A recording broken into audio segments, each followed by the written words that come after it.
to the Burning Man podcast. My name is Saul Hobbs, and this is the first episode.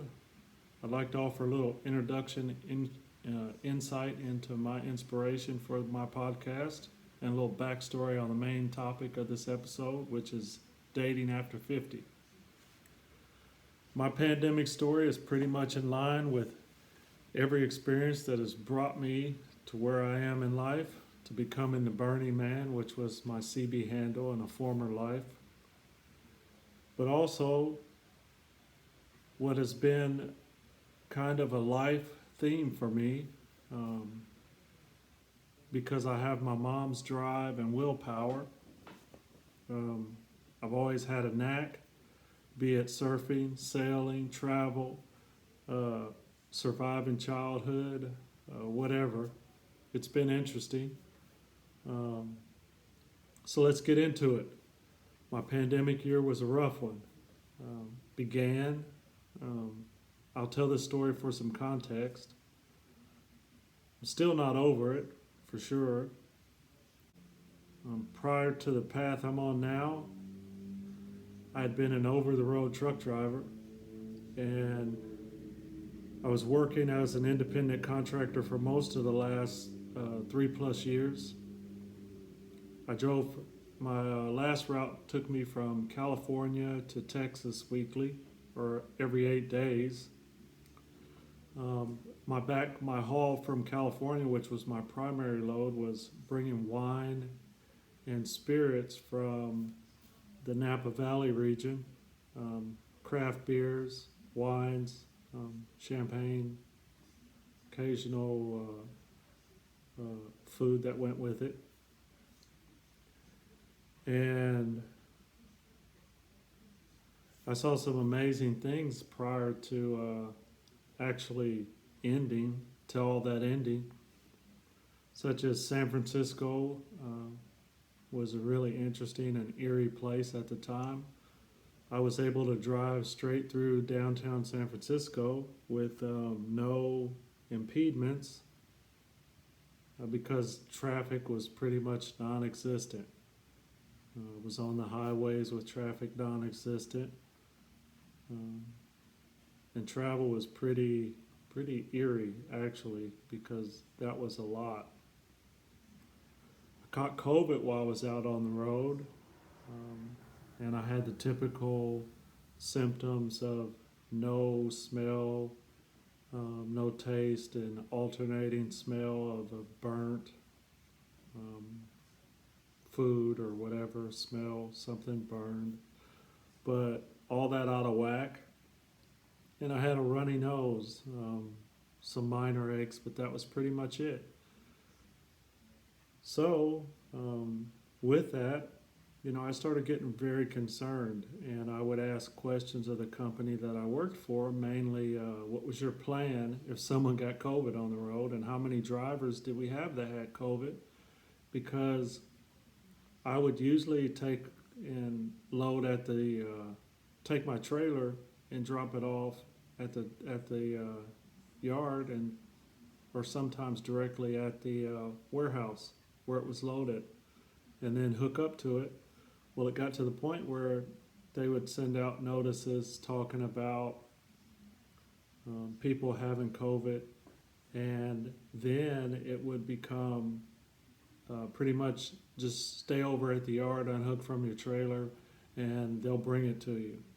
So it got really weird. And they weren't talking about why it was really weird or how bad it was, just that, several people would get it, and they would always offlay it on something they did outside of work. Well, you mean living? Yeah. It can happen during living. It can also happen in warehouse situations really well. So, since they didn't have a plan, I was spending my own money on PPE and whatnot, and coming up with my own plan for if I got sick, because I've had the flu on the road before, and it's no fun being trapped in a 78-inch box, 78 by 72 maybe box, and I'm 6'1", so I pretty much push all those edges. I decided that after my second pay cut that they were giving us, because everybody had to pitch in because business was down and everything, um, I decided I was just going to come home. So I brought myself home to the Texas terminal, emptied out my truck, parked it, and it was a wrap. Like everybody else, I came home to lockdown, a different reality, streets quiet. Of course, I formed a plan to take this time to be productive and get myself together. So I started running again, which is one of my joys in life, and took up some of my other old interests, like playing guitar after about 10 years of not playing it, acoustic guitar. That's still ongoing, by the way. And I also did a lot of crazy stuff, bought a lot of fishing gear, but I still go fishing. Just sort of got involved in things that I'd been neglecting, which you have to spend the whole week. If you're with a load or you're on the road, you're pretty much spending the whole week in your truck. And the only time you get paid is when you're rolling, or if you're getting what's called accessory pay, like if you're detained somewhere more than 2 hours, they'll give you $20 for the 2 hour for every hour after that. So basically, you give somebody two free hours of your time, which is crap.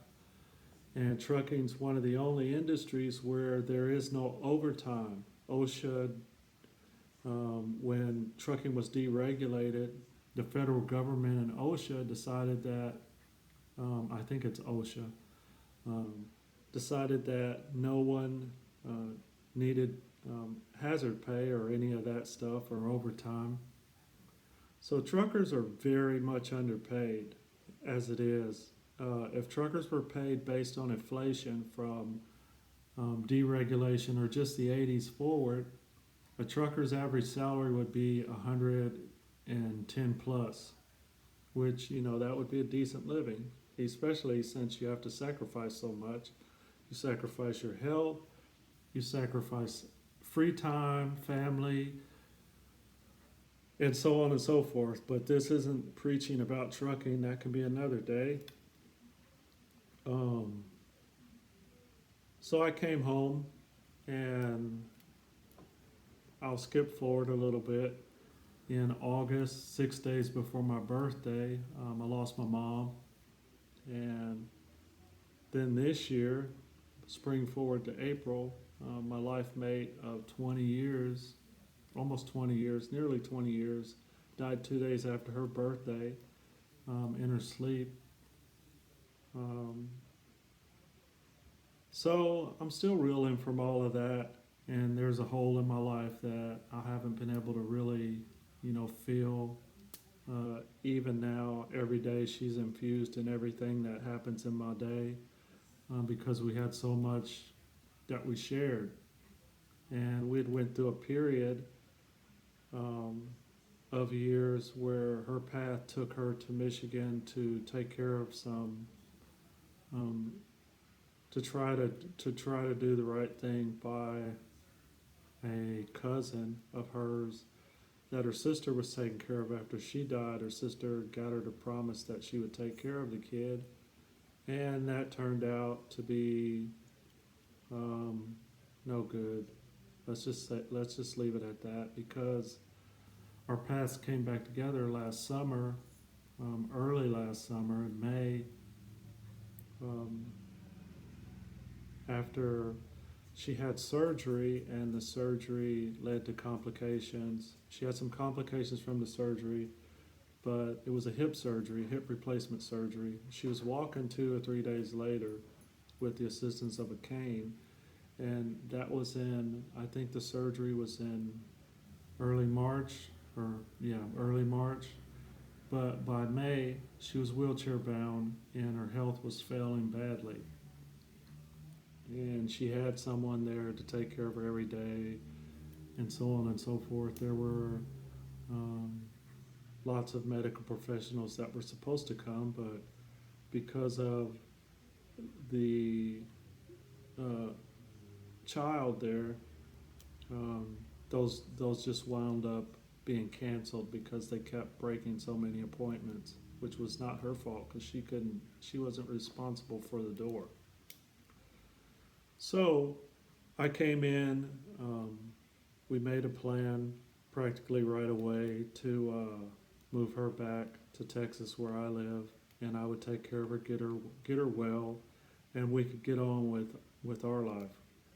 But by then, I think there was so much health wise going on that it quickly became apparent to me that the best thing we could hope for was a quality of life issue, meaning get her situation stabilized, get her on a routine with health professionals where she could just get on with her life in the best way possible, and we would get on with our life surrounding that.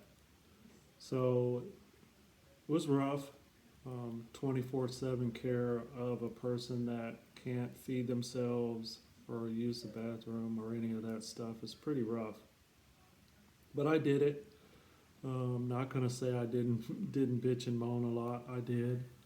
I blew steam off with my brother, and my family was tremendous for me as far as um, giving me strength and inspiration because my oldest sister did something similar with her husband, her first husband, second husband, um, as his health faltered, and she held everything down and provided an excellent example for me, just like my mom did.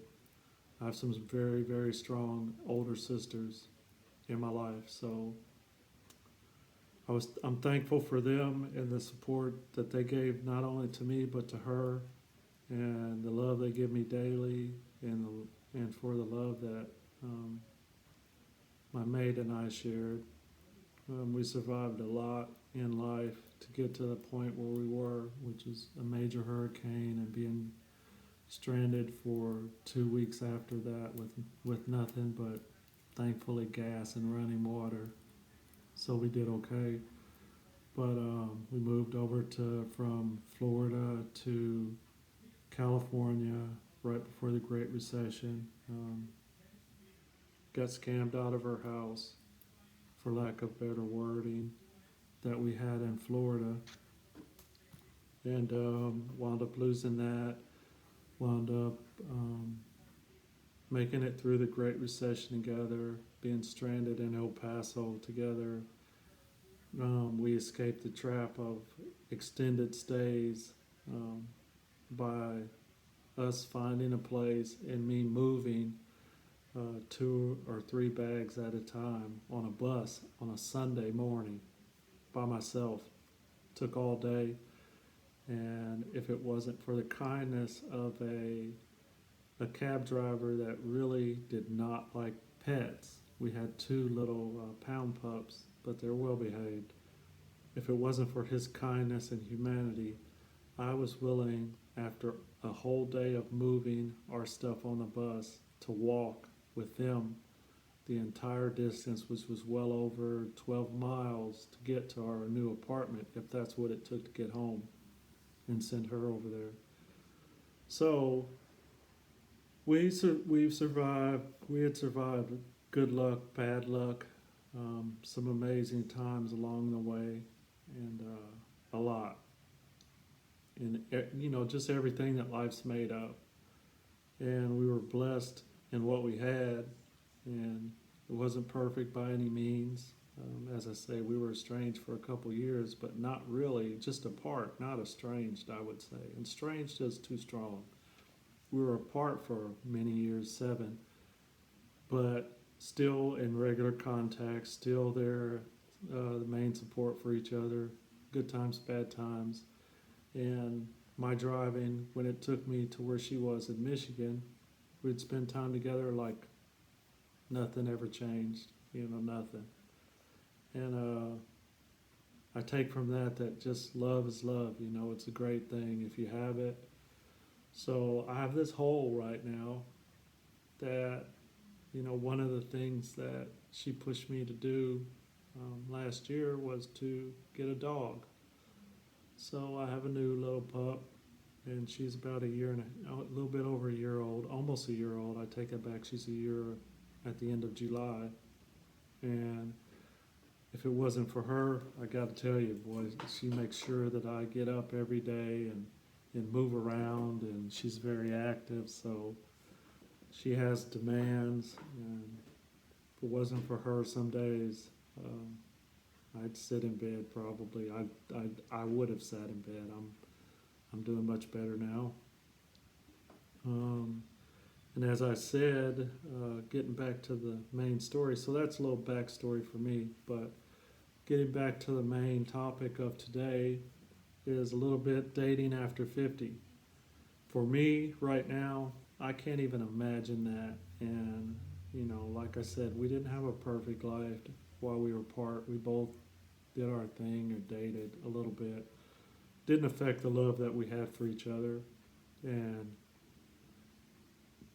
you know, I knew that I was okay with it when, you know, after someone passes, you have to go through things and you find things.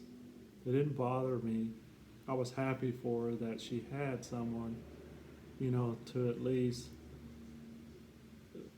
give her something besides dealing with Detroit every day.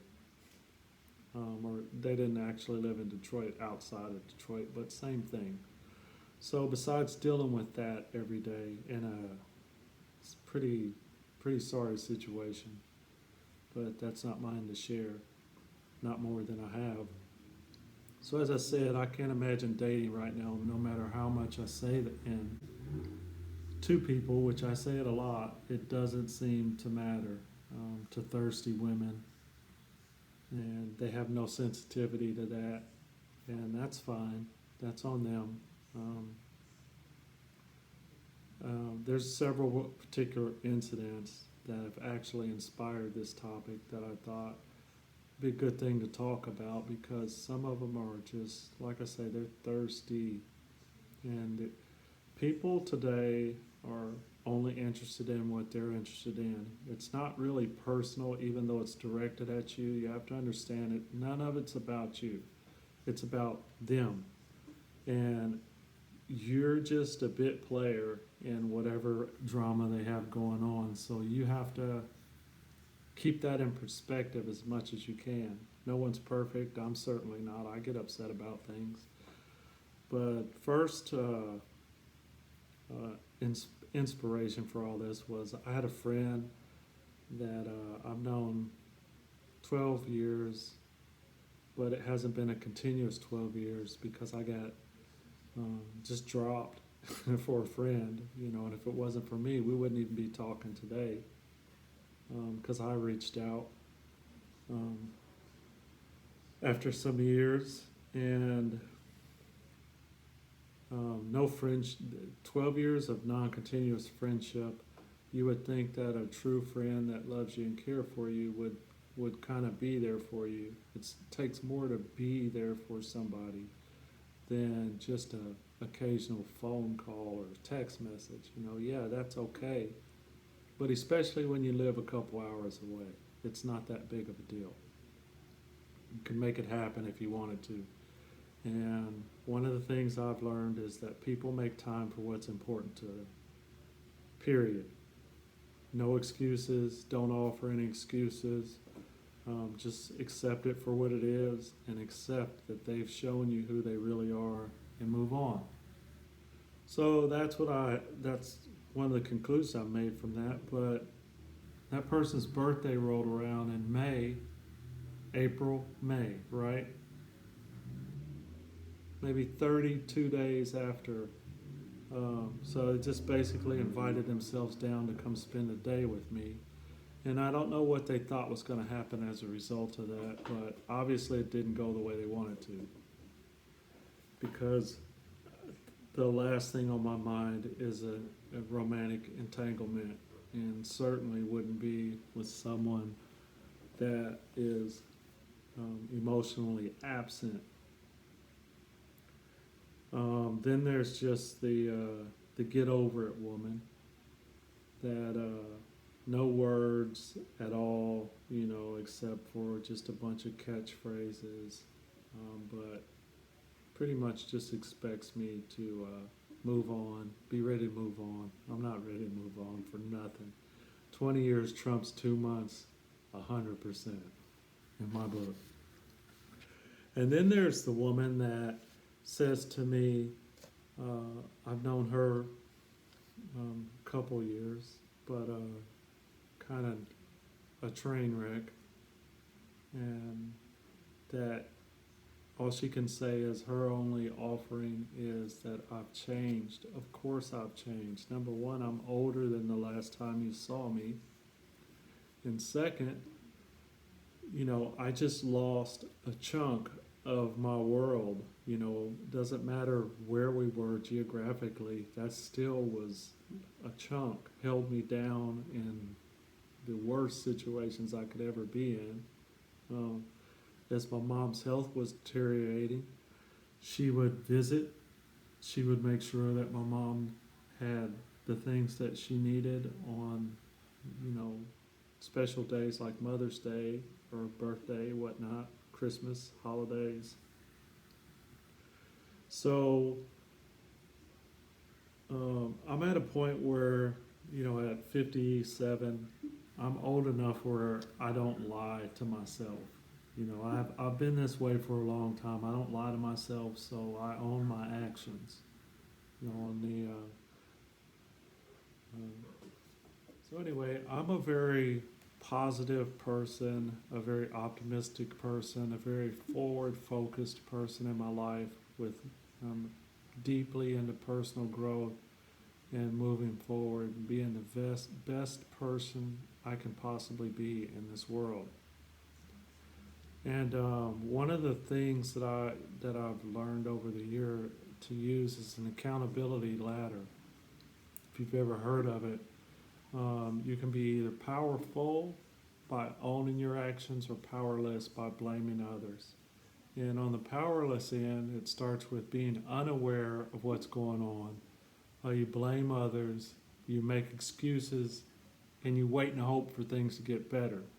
So does that sound familiar? That sounds a lot like some of the people that I'm saying it's not personal, to you at all. It's nothing anybody else does is about you. They're not responsible for your feelings and thoughts and actions. But on the powerful end, you acknowledge reality, you own it, you find solutions, and you just get on with it. Accept life on its terms and deal with it. No excuses. So how that ties into the whole dating scenario is I don't lie to myself, and I see that from that I'm able to I understand I need to work on myself before I can offer anything to someone else. And I've learned that the hard way. It just doesn't work. If you keep picking the same type of person over and over, it's not them, it's you. Your picker's broken. And a lot of people's pickers are just disfigured, for lack of better wording. So as we get older, ladies and men, we shouldn't lie to ourselves about who we are and what our core is about, our value system, our ethics, our morals, and our beliefs, and how you deal with that determines how you pick a good partner. If that's your thing. If it's not, it's great. Now, I'm good at living alone and being single, but at the same time, I know that there's much more that I could have in life with another person in my life. So it comes back to what I can offer that person, and the only way I can offer them positive stuff is by working on myself in a positive manner. But that doesn't seem to stop thirsty women and men. They have no sensitivity to any of that. So I can only speak of this. I know men are just as bad because I have acquaintances that are that way. And this is by no means a reflection of my position as a non-feminist or whatever. I believe in equal rights for everybody, period. No excuses, no ifs, ands, or buts. Everybody has the same opportunities, and women deserve their opportunities just like I do. So I can only speak from my gender um, position on this subject, and I'm not slamming women because men are just as bad. It's not gender exclusive. So what I see is when you live by yourself and the only advice you take is your own, it leaves you lacking. And if you've done that for, let's say, so as you get older and if you've lived by yourself for a significant amount of time and you only listen to yourself, because you only have to listen to yourself at that point. If you only listen to yourself all the time, you're going to miss a lot, and your views tend to become really subjective. There's no objectivity when all you're listening to is what you think and what you want and what you value, and you don't take anything else into account. So if you come into the dating world like that, you're going to be really frustrated with a lot that's going on because you can't control so much of it. So how you're going to, you're just going to have a lack of awareness over what's going on in the world. So another thing that I think is important, especially as you get older and hopefully become more evolved, is to understand the importance of not ignoring stop signs with people. That used to be one of my main hang-ups to finding someone quality to live with, was ignoring stop signs. Not all crazy is cute. Rudeness is something you just I can't tolerate. People that try to control you with their emotions or put you in charge of how they feel. No one is responsible for how you feel but you. And no matter what someone says, as harsh as that sounds, they're not responsible for your feelings. They're only responsible for their feelings. Now, that doesn't mean they have to be rude about it, but you are responsible for you and your feelings. So that would be a stop sign. So also, I guess some stop signs would be someone who has a short attention span. I noticed that a lot of people I've talked to, friends and strangers, seem to think that it's your responsibility to entertain them online. And if you can't, they want to make snap decisions, people who are really impatient. So they want you to, their expectation, from what I understand, is they want to talk or they want to text for a few times and then they just want to meet. Well, I guess that works for some people, and it depends on what you're after. If you're just looking to meet a bunch of people, random people, and do random things with them, that would be great. But if you're looking to build something, you can text a couple times, from my perspective, and get on the phone, have a conversation, kind of get the feel for each other. can't put a lot of weight into the first conversation because people may be nervous, so you can't be too hard on them. But you should have a little bit of a flow, even if it's just a drip, let's say, and you got to have a little bit of an idea of who they are as a person. They should want to tell you more than just um, things that shock you. I have an acquaintance, and I call him an acquaintance. I made a app for a person.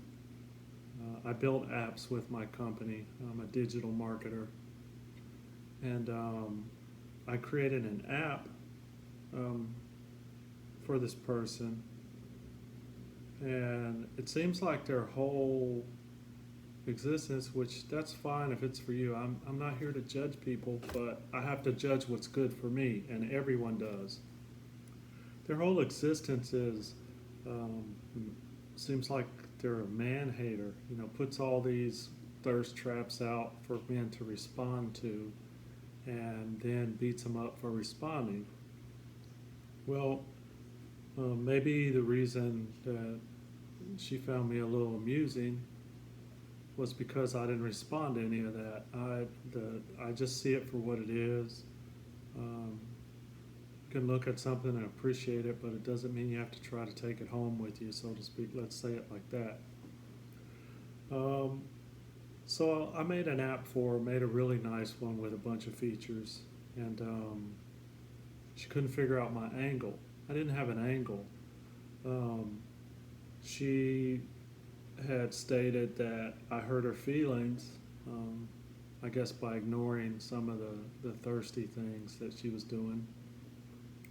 And she couldn't lure me in any other way, so that was the way she did it. So I said, okay, I was just starting out with the app building, so I said, I'll do you a solid. I'll build you an app that I would sell for $2,500. No charge. The only thing I'll charge you for is the maintenance fee monthly for the things you do with it, like post and updates. Anything you want me to update inside of it, I'll charge you for that because that's time consuming. So still, she's trying to figure out an angle because with her, I guess everything is an angle. And she's one of those shockers, but no filter. Nobody seems to have a filter in my age category now, and they think that's all right. On the one hand, it's all right to be true to yourself and say what you need to say, but everything going on in your head is not for everybody. And that's a stop sign. When someone is oversharing, I don't care about you let me know that you've been on a lot of dates or something like that would be an example of oversharing. Talking about your sex life right up front, or being thirsty about it and saying you want to have sex or something like that would be oversharing. If you think that, from my perspective, I mean, a lot of people don't, because people just don't think about what matters to other people. But for me, if you're behaving like that with me, the first thought popping through my head is, I bet you behave like that with everybody. So that's not a good look, not a good way to lead into something. Now, if all you're after is sex, that's fine. But if all you're after is sex and you're talking to someone that's not after sex, move on. Don't try to make it fit. I've had experiences where people, that's just how they are, and what they want to do is, if you don't want to play the game, then, they lose interest, which is fine. You should keep walking, but then they are angry with you because you lost interest. Well, I lost interest because of how you presented everything to me. You don't have to tell me everything on your mind. You should keep some things a secret, or at least hang on to them for a little while, save something for face-to-face conversation. But people tend to want to get everything out in the open, and just put it all out there and see what happens, see how you're going to react to things. People like to see your reactions to things. Well, nothing original in that. Nothing, that's kind of childish behavior. where a child will do things for you to react to. And when adults do that, it makes me, when grown adults do that for the sake of the shock value, it says something about immaturity to me. So I'm not interested in that. I'm interested in what I had. And if you can't stack up to that, then I have two great examples of real women in my life that are my sisters, that have both been married for a long time. And there's more to them than what meets the eye as far as models for what I would want in a woman, what I do want in a woman. And like I say, I'm not at that point right now, and no one should not understand that. At 57 years old, I've spent 2 decades with someone. That's not something you just toss to the side and forget right away. There's a lot of memories there. There's a lot of living there. So if you should move on, really, just understand that's where I'm at. Um, you know, so we'll tie this up now. Um, I think that's a lot of content. Hopefully, most of it sounds coherent when I look back on it. But in essence, don't ignore stop signs with people. If they put you out of your comfort zone, pay attention. Because if you've always gone for people like that, and it's never worked out for you, that's the type that you don't need to do. And I've told friends, just do the opposite. When you come to a crossroads in life, after a long time of being hard-headed in life, it took me a while to figure it out, that the things that I were doing only got me as far as I was, and they weren't going to get me any further in life. So what I needed to do was come up with some new way of looking at how I was making decisions. And one of the tools I used was to do the opposite. Being in touch with yourself a little bit, where that point is in your decision tree, where if you go the same way you've always gone, you're going to get the same results you've always got. So for me, when I get to that point, no matter how counterintuitive it seems, I do the exact opposite of what I used to do, and it never fails me. At least it doesn't fail me. I don't know. So, but I've told that to people, and it's too simplistic for them. They think there's got to be some secret sauce. That's it, right there. Just do the opposite of what you would normally do. That's the right decision. Just like if you think you have a type, and every time you've gone for that type, no matter what it is, man or woman, and you pick your type, but it's always ended badly or it's ended. That's not your type. Your type is undefined at that moment. So your type is going to be the opposite of what you think it is, or somewhere in the middle, a combination of your type and some other type. And you should seek that out instead of just going for a look, or a type, or a job.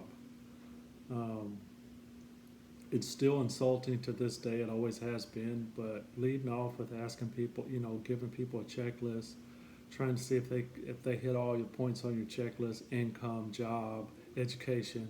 Stop it. That's not the way to go. Do something different, because that hasn't worked out so well for you. Education doesn't make a nice person. Job doesn't make a nice person.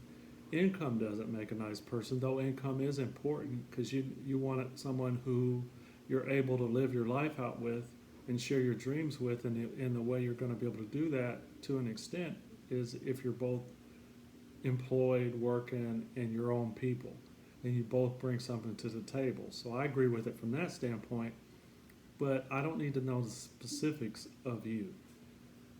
As we're getting to know each other, the specifics will fill themselves in. You don't need to check everything off at the first date. Let's see, what else? Oh, leave crazy alone, because crazy does not become sane. It just gets more crazy. And I'm not talking about quirks, that we all have. A person that's never been married and they're going into 40s and 50s, that's a red flag because they're so used to living independent that it's going to be hard for them to assimilate with someone else, and it will take a longer extended period to see that play out. So that would be my advice. And if you find someone that is really just cool and you think that, man, this could be the person, you got to take your time because that's a stop sign you can't ignore. You have to see how that plays out for a little while. um, People who treat people like a piece of meat, you know, I've never thought of myself as exceptional, and please excuse the beard and everything. I did that for a DLT test, a hair follicle test, because I have my own authority and it's required. But anyway, I've never thought of myself as just this super attractive person. I just don't. I'm just an ordinary person. I'm just me. And I think my best qualities aren't on the outside; they're on the inside. But a lot of people, a lot of feedback through life I've gotten from women is that I am more above average, I guess. Um, if that's all you see in me, then that's a red flag for me because you aren't seeing who I am. You're just looking at who I am, and there's a difference. Um, but like I say, I'm comfortable as me, um, but I know past failures. From past failures, there's more to love than good looks. Good looks can fade.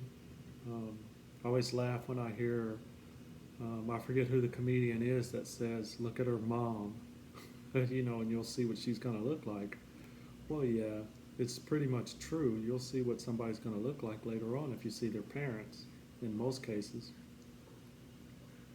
But beauty fades, depth of character, humor, someone who's willing to grow in the same direction as you, has their own interests and brings interest into the equation is good. Um, know what your deal breakers are and don't compromise them. Um, don't ever, think that someone bad mouthing an ex, it's not a bad thing, but they have to get that under control before they come in the dating world because all that says is you're not over that yet and you haven't dealt with it. You have to have perspective on things. We've all had bad experiences with people, but you move on. It happens in life, it happens in love, it happens wherever. But you have to move on. Life's deeper than that. So understand, people don't want to hear you just going on and on and on about that. Or I noticed when I drove a lot and I spent a lot of time with myself, when I would get home, that's what I would talk about. And I would really have to work at it to stop talking about it. And now that I don't talk about it, I can look back at it and appreciate the people that have pointed that out to me. I'm never mad at people for pointing out truth to me. It may sting a little bit, but I appreciate it.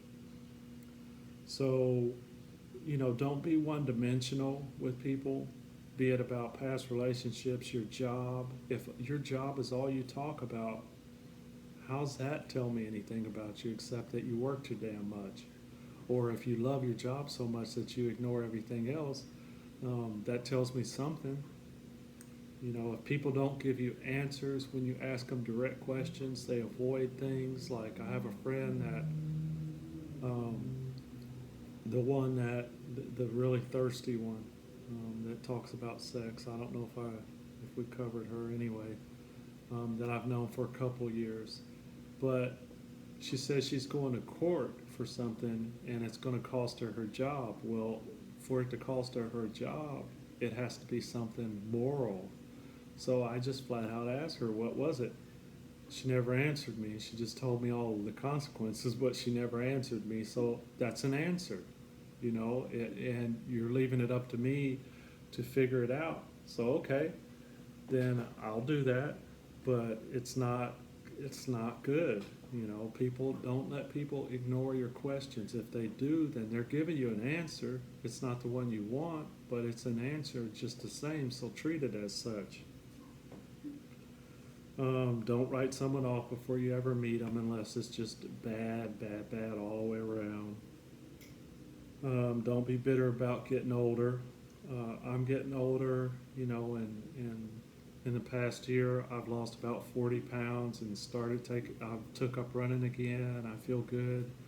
I'm stuck at one weight, but I'm getting healthier, so that weight doesn't bother me as much. But you know, I'm looking to get back into half marathons and marathons maybe. But it's a road, you know, because of the age. But don't be bitter about age. Embrace it. Um, you can do whatever you put your mind to. It's still the same rules apply. Just get out there and hustle for it. You'll have it. Make sure you're really ready to date is the most important thing I would say to people, and that covers everything I've just said. So I guess one of my pet peeves is, beyond all of those other things, is the disingenuous independent woman. Don't flick that on like a switch when it's convenient for you. You know, if you're an independent woman and you're of my age, you should have some skill sets that go along with that. You should also realize that being independent is just that. You know, don't look for me to pay for everything. Don't look for me to do everything all the time. If you want to go out, the same rules apply to you that apply to me. You would have to talk to me. You would have to do some planning. Don't leave it all up to the man. It's not all his responsibility. Don't be old-fashioned when it's convenient. You know, if you're independent, be independent. Do independent things. You know, come up with independent ideas. You know, the guy fell for you because of who you are as a person, not and that's an independent person. So be that person. You know, don't switch it on and off at convenience, because that's not a good look. You know, it's disingenuous.